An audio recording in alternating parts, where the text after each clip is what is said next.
चलिए, तो ये शक्ति के आधार पर है, कुछ के आधार पर है, शक्ति के आधार पे अम्ल पढ़ रहे हैं पिछला बार, ठीक है। तो आप याद रखेंगे, शक्ति के आधार पर अगर बात करें, शक्ति के आधार पर अम्ल, तो शक्ति के आधार पर अम्ल जो होते हैं आपके दो प्रकार के होते हैं। कितने प्रकार के होते हैं? और ये होते हैं आपको कौन कौन होते हैं? पारबल। क्या होता है? पारबल। तो सांद्र कौन बोल रहा है जी? विलयन के आधार पर होता है बनरी पारबल अम्ल। कुछ होता है, दूसरा क्या होता है? दुर्बल अम्ल। ध्यान दीजिएगा नाम से। एक गोवर्धन हंस क्यों रहा? रोजा है? तो क्या दे कैसे मुँह गाने? सुनो पहले, पारबल नाम से नहीं लग रहा है? पारबल, पारबल नहीं समझ में आ रहा? दुर्बल समझ रहा है? दुर्बल मतलब पतला तितला दुबला है? लेकिन पारबल अम्ल किससे कहते हैं? ध्यान दीजिएगा, शक्ति के आधार पर। क्या बोले हैं पारबल अम्ल? याद है परिभाषा? नहीं याद है? किसी को नहीं याद है? हाँ, शीला दी याद है? नहीं याद है? पारबल अम्ल किसे कहते हैं? हाँ? बोल नहीं रहा, कौवा बोलो। कथी है? वे अम्ल जो जल में घुलकर लगभग अंश पूर्णता, वे अम्ल जो जल में घुलकर, ध्यान दीजिएगा,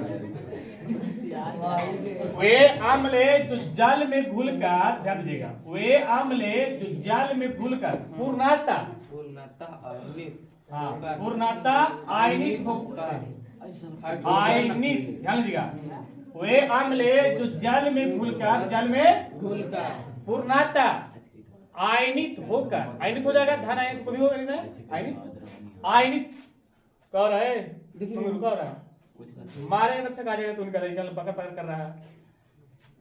पूर्णता आयनित होकर क्या करते हैं? एक प्लस देते हैं। क्या देते हैं?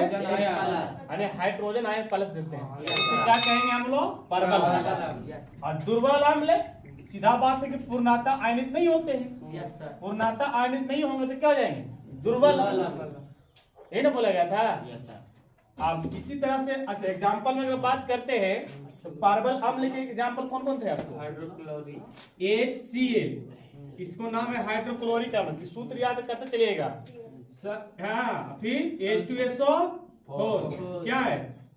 सल्फ्यूरिक अम्ल। याद करते चलिएगा, इसको बोलते हैं हम लोग हाइड्रोक्लोरिक अम्ल ना। हाँ, और इसको सल्फ्यूरिक अम्ल, सल्फ्यूरिक अम्ल। और फिर HNO3 नाइट्रिक अम्ल। ये सब क्या है? आपको पारबल अम्ल के एग्जाम्पल होगा, इसको लगा है ना। और इसमें जो दुर्बल अम्ल में कौन कौन आते हैं? कार्बोनिक अम्ल कहते हैं, कार्बोनिक अम्ल, एसिटिक अम्ल, एसिटिक अम्ल। ये सब पूरा एग्जाम्पल लिख लीजिए। कोई दिक्कत है? ये ना बताया गया था। सबसे बड़ी चीज होता है फिर आपको याद करना कि शक्ति के आधार पर अम्ल कितने प्रकार के होते हैं? आप याद रखिएगा, दो प्रकार के होते हैं, दुर्बल अम्ल और पारबल अम्ल। बोलेगा जो जल में पूर्णता आयनित होते हैं उससे कौन सा अम्ल कहते हैं? पारबल अम्ल। तो जल में पूर्णता आयनित ना होकर नहीं तो क्या कहते हैं? दुर्बल अम्ल। उसी प्रकार से हम लोग विलयन के आधार पर, किसके आधार पर जी? विलयन के आधार पर। तो विलयन के आधार पर अम्ल भी दो प्रकार के होते हैं। विलयन के आधार पर भी अम्ल कितने प्रकार के होते हैं आपको? ये हो जाते हैं आपको सांद्र अम्ल। क्या होते हैं? सांद्र अम्ल। क्या होते हैं? और दूसरा जो होता है आपका तनु अम्ल। क्या होता है?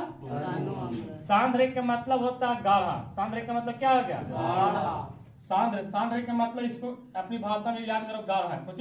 और तानु का मतलब क्या याद करेंगे? पतला। पतला। सांद्र अम्ल किसे कहेंगे? तो सांद्र अम्ल तब होगा जब अम्ल की मात्रा ज्यादा होगा। तो सांद्र अम्ल किसे कहेंगे? तो वे अम्ल जलीय, वे अम्ल जिसमें जलीय विलयन की मात्रा कम और अम्ल की मात्रा क्या होगा? अधिक। जैसे कहने का मतलब है कि पानी आपको रहेगा 1 गिलास, पानी क्या रहेगा? 1 गिलास, और अम्ल डाल दीजिएगा 2 गिलास या 4 गिलास, तो क्या हो जाएगा? सांद्र हो जाएगा, यानी पूरा गाढ़ा हो जाएगा। क्या हो जाएगा?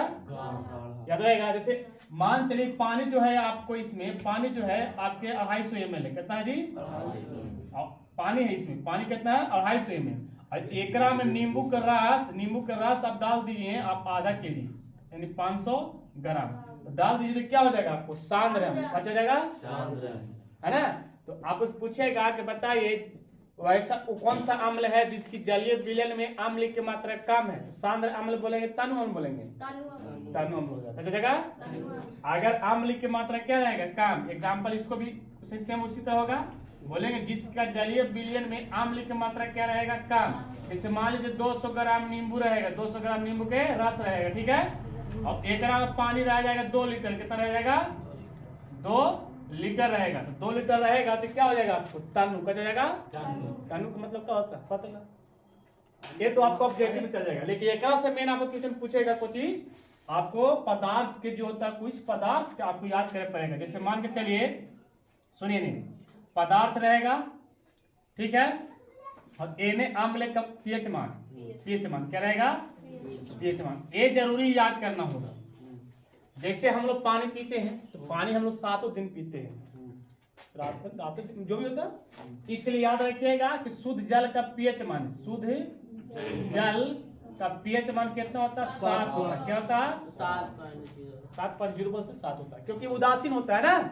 अम्ल भी रहेगा तो हम लोग दिक्कत कर देगा, क्षारीय भी रहेगा तो क्या हो जाएगा दिक्कत। तो अम्ल का पीएच मान कितना होता है 7, कितना होता है आपको कुछ बात है याद करने में लीजिएगा। अम्ल का पीएच मान कितना हो जाएगा आपको 7।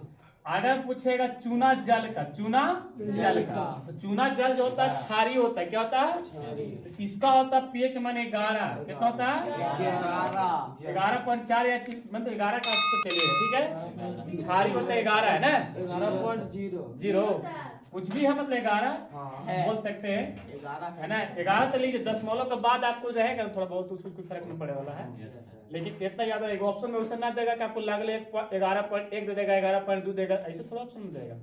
11 को याद रहेगा तो देखिएगा ऑप्शन में मार दीजिएगा, ठीक है, याद रहेगा। आपको नींबू का पीएच मान, नींबू का रस का पीएच मान 2.5 होता है।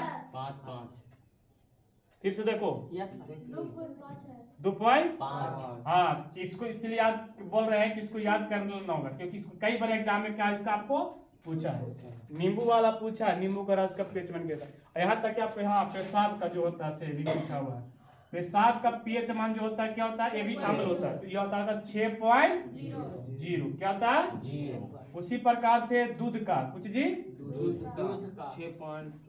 का 6 पॉइंट कितना होता है 5, दूध का हो गया।